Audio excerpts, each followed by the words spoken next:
La revue des titres que nous démarrons ce matin avec le quotidien Le Soleil. Regardez à la une du quotidien Le Soleil, Maître Sidiki Kaba à l'Assemblée Générale de l'UMS. Il déclare « Nous avons une justice de qualité. 2 milliards de francs CFA et 3 hectares pour l'érection d'une école de magistrature à Diamniadio ». Maguette Diop, président de l'UMS. Cette déclaration de Maguette Diop est également à la une du Soleil. Nous ne céderons à aucune pression.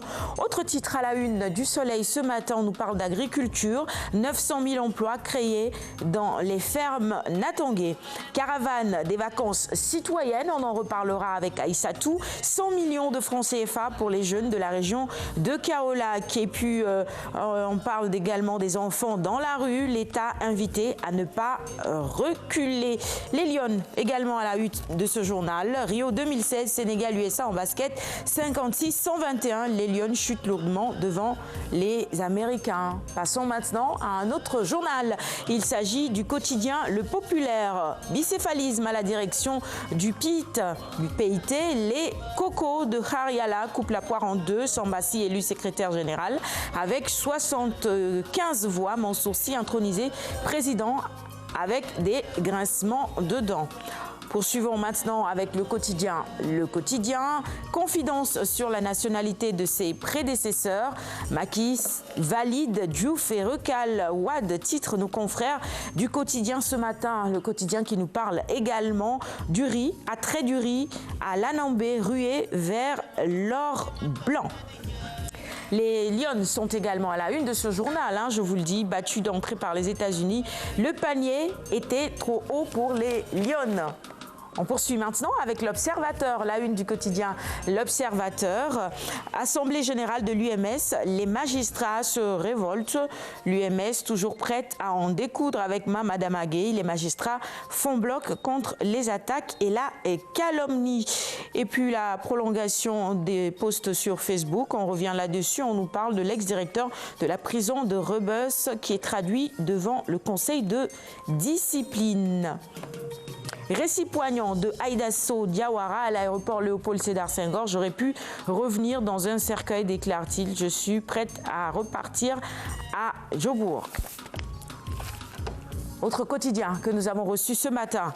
Direct Info, grève des transporteurs le 17 août 2016 vers une paralysie totale du secteur. En tout cas, c'est le grand titre qui barre aujourd'hui la une du quotidien Direct Info, ce qui serait désastreux pour de nombreux Sénégalais, n'est-ce pas, Alioune Badara? C'est clair, c'est un secteur extrêmement important. Un pays ne peut pas se développer sans un secteur de transport fort.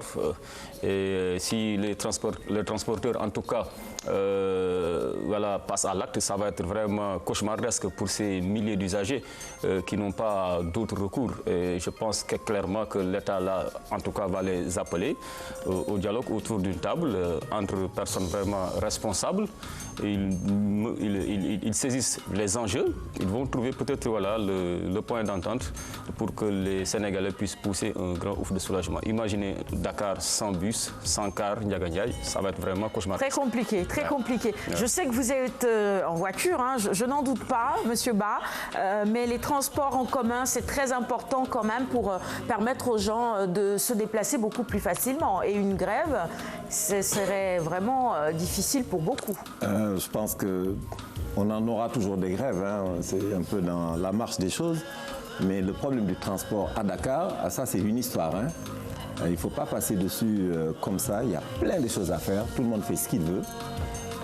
Dakar, c'est Ndiaganiaï, fumée noire, une honte pour tout le monde. Et puis on est en train de s'habituer.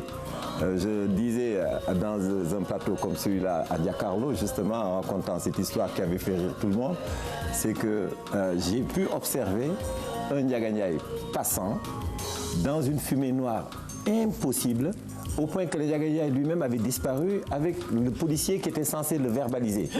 Donc, et ça, c'est quelque chose on le raconte comme ça, mais c'est tellement habituel. Donc, je crois qu'il y a vraiment quelque chose à faire. Aujourd'hui, les gens sont à des trams. En Chine, il y a cette nouvelle voiture ou ce nouveau bus qui qui englobe les autres voitures, etc. Les gens bougent, nous, on ne bouge pas. Il faut bien le savoir. On bouge quand même, hein. Aïssatou, je prends ta réaction sur le sujet. On sent un peu l'environnementaliste qui parle un peu. C'est ça. Mais quoi qu'on dise, il faut se dire que même les grandes guerres se terminent autour d'une table. C'est vrai qu'il y a la grève des transporteurs, mais quand même avec une discussion avec les autorités, je pense que ça va se décanter. Et il faut se dire que le secteur informel constitue plus de 50% des revenus du Sénégal. Donc ce serait intéressant quand même que ce problème-là se règle le plus rapidement possible pour permettre à ceux qui quittent la banlieue, les coins les plus reculés, vraiment de pouvoir circuler librement et de venir vaquer à leurs occupations. Tout à fait. On n'y est pas encore. En tout cas, c'est la une du quotidien Direct Info. Hein. Grève des transporteurs le 17 août prochain. On espère qu'on n'en arrivera pas là. On va maintenant passer au quotidien spécialisé sport avec Stade notamment. Liverpool écrase Barça 4-0 quand Sadio éclipse Messi. Et bien ça, il fallait absolument pas louper ce match-là. Cannes U17 éliminatoire deuxième tour aller. Le Sénégal renverse la Tunisie chez elle. Et puis on nous parle également du Community Shield.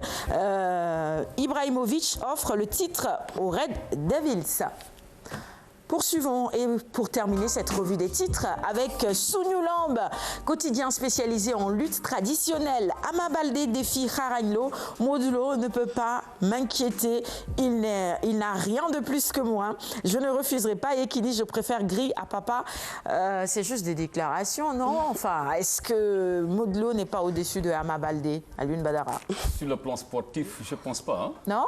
Non, je ne pense pas parce que tout simplement, l'enfant de Pékin, Ama Baldé, est sorti victorieux de quelques combats. Choc, des combats vraiment au risque pour lui, vu son jeune âge. Il a croisé, il a défié et vaincu Guigui. Il a terrassé à la surprise générale Malik Nia. Et son combat, je pense, le dernier combat qu'il a livré aussi, il a remporté de haute lutte. Je me dis que l'affiche entre Modou et Ama Baldé s'impose et peut être alléchante, d'autant plus que depuis des années, on sait que la cible d'Ama Baldé, on le sait, hein, c'est Modou. Pourquoi pas? Pourquoi pas? Vous êtes féru de lutte? Non, pas vraiment. Pas vraiment. Hein, je suis pas très fort oui, féru de lutte, mais quand même un message que je veux lancer à tous ces jeunes lutteurs, de s'essayer un peu à la lutte gréco-romaine.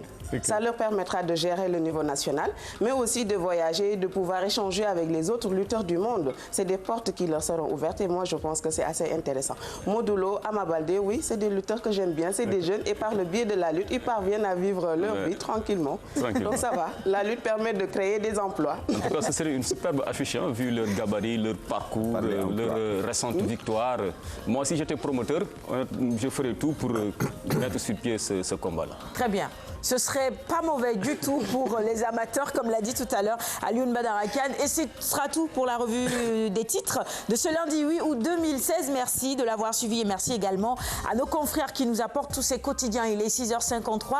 Si vous nous rejoignez à l'instant, bienvenue. Je vous rappelle que nous sommes en direct. Vous pouvez nous rejoindre sur les réseaux sociaux, notamment notre page Facebook.